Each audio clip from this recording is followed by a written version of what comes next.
जय श्री जगन्नाथ। आज गोटे पूरा टेस्टी यम्मी जिनसटे मु बनई थी तो भाविली आपण तो शेयर करदेवी। यहाँ बहुत भाइराल होची तो मु केबेठु भाबे करि पारेनी, तेणु यहाँ बहुत सहज किंतु टिके टाइम लगे किंतु बहुत टेस्टी। यहाँ पूरा हेल्दी भी मु बनई किसी असुविधा नहीं।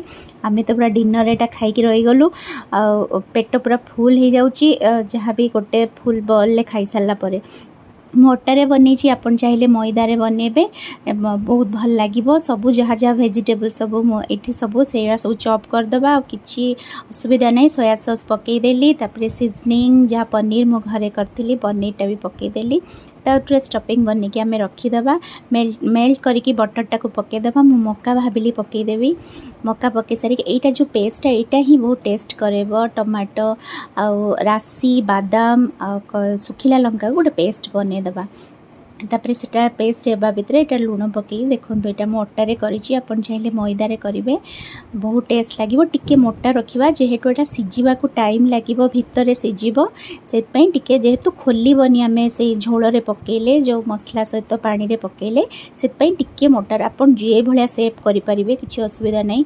मु मो पिला आम सब मिसिकी कर पकईलु जहाँ आसला सेमती कर पकईले मो पिला माने सब सेप बन देखिए।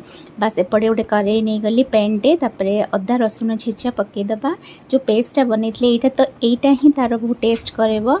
लंका लुण चिली फ्लेक्स सीजनिंग ये सब पकईदबा बस टिके समय 10 मिनट ताकू टिके मसलाटा हो गला पर पानी देदबा टिके बेसी पानी दबा जोटा कि तार सूपटा ही हम। मैगी मसला मु पकईची एटा सब होगला देखो मो पिला सब कर सब पकईदे ढाकीदे। आपन चाहिए प्रेसर भी ताको बसईदेवे 2टा विसिल होगला काढ़ीदेवे आपण डिपेंड करे आपन को भाया प्रेसर कुकर रे आपन को भाया विसिल लगुच बस रेडी होगला। ठंडा होगले आहरी बढ़िया लगे पूरा गरम गरम नहीं जस्ट टिके मीडियम होइतिबो एते बढ़िया लगे। जदि भल लगी प्लीज़ मते सब्सक्राइब लाइक करदेवे। धन्यवाद। देखो केते टेस्ट होइची।